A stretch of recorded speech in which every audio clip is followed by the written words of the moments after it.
Nggak tahu, Pak. Nggak tahu. Nggak tahu. Nggak tahu. Nggak tahu. Nggak tahu. Nggak tahu. Ibu ini kebetulan nih ketemu kalian. Kalian tahu nggak mukjizat Nabi Muhammad SAW? Oh maaf Bu, kami non muslim jadi Saya berdua juga non muslim. Oh Saya nggak tahu. gitu. Iya deh, nggak apa-apa. Makasih ya. Ibu. Mukjizat Nabi Muhammad SAW. mukjizat Nabi Muhammad SAW yang terbesar itu Al-Quran. Alhamdulillah. Ya, pintar saya. Subhanallah. Ya, makasih ya. Iya, Bu. Assalamualaikum. Mukjizat Nabi Muhammad SAW adalah salah satunya. Yang pertama adalah Al-Quran dan yang kedua itu Al-Quran hadis. Jadi mukjizat Nabi Muhammad adalah Al-Quran.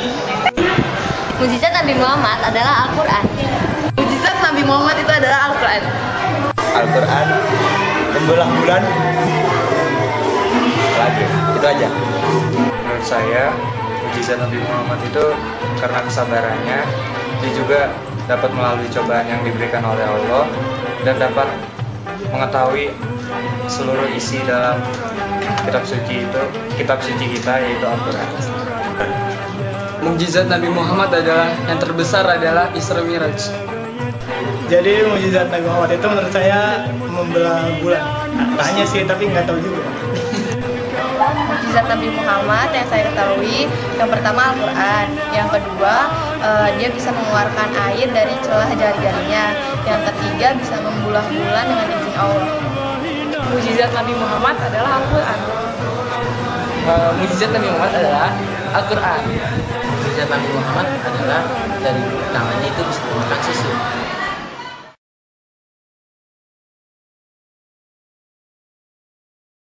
Mukjizat Nabi besar Muhammad SAW itu apa ya Pak? Mukjizat Nabi Muhammad itu paling banyak dibanding dengan mukjizat yang diberikan Allah kepada nabi-nabi lain.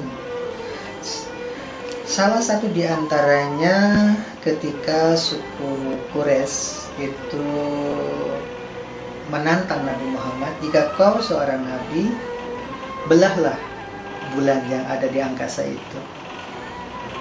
Akhirnya Nabi Muhammad mendapatkan firman Allah untuk mengangkat telunjuknya ke langit, menunjuk bulan itu dan bulan pun terbelah.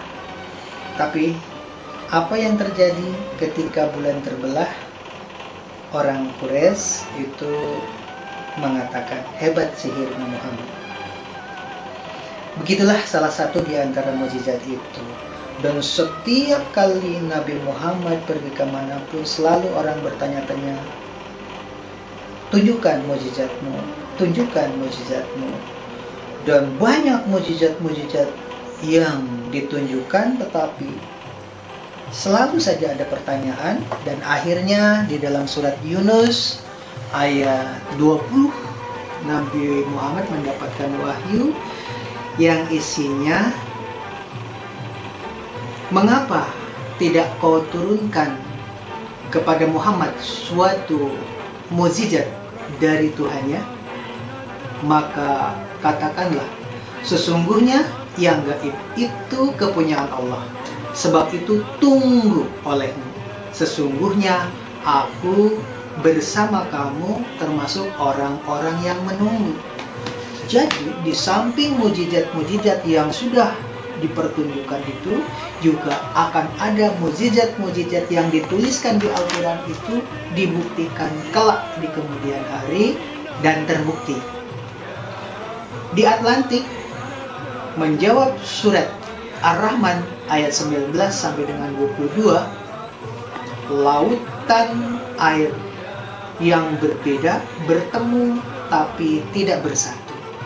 Dulu orang menganggap itu hanya kiasan, tapi kini terjawab sudah bahwa ayat di surat Ar-Rahman itu terbukti.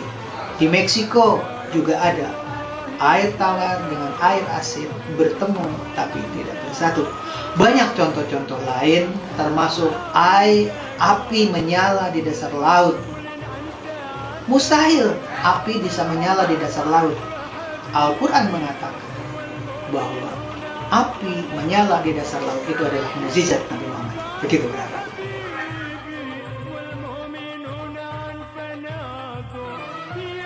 Kalau berbicara mukjizat Nabi Muhammad SAW itu banyak, dan salah satunya adalah Al-Quranul Karim merupakan mukjizat terbesar Nabi Muhammad SAW. Dalam Al-Quran, Allah berfirman dalam surah Yunus ayat 19-20, yaitu yang menjelaskan tentang manusia adalah satu umat yang memeluk agama yang satu. Nanti Allah akan buktikan di hari kiamat. Bismillahirrahmanirrahim.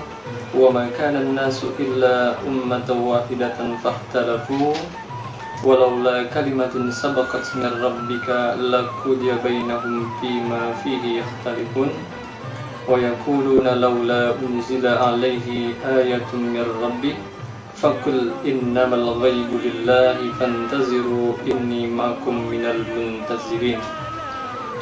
Pada ayat 19 Allah berfirman bahwa manusia dahulunya hanyalah satu umat.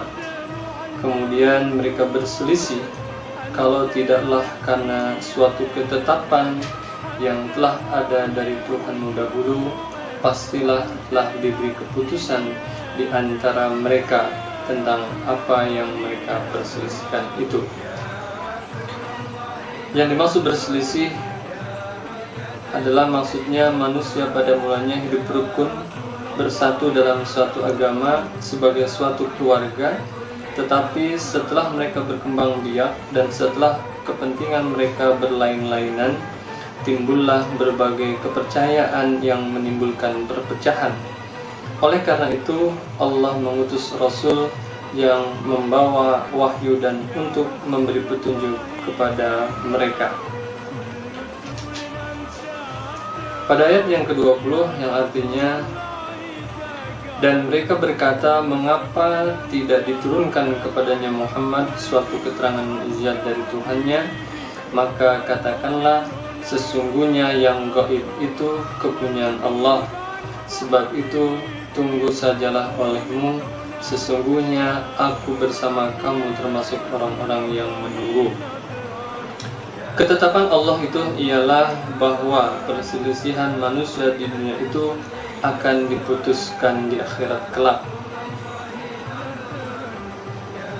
Kemudian maksud dari pastilah telah diberi keputusan di antara mereka adalah diberi keputusan di dunia. Yang dimaksud dengan yang gaib di sini ialah mukjizat Nabi Muhammad SAW. Demikianlah penjelasan yang bisa saya paparkan. Terima kasih.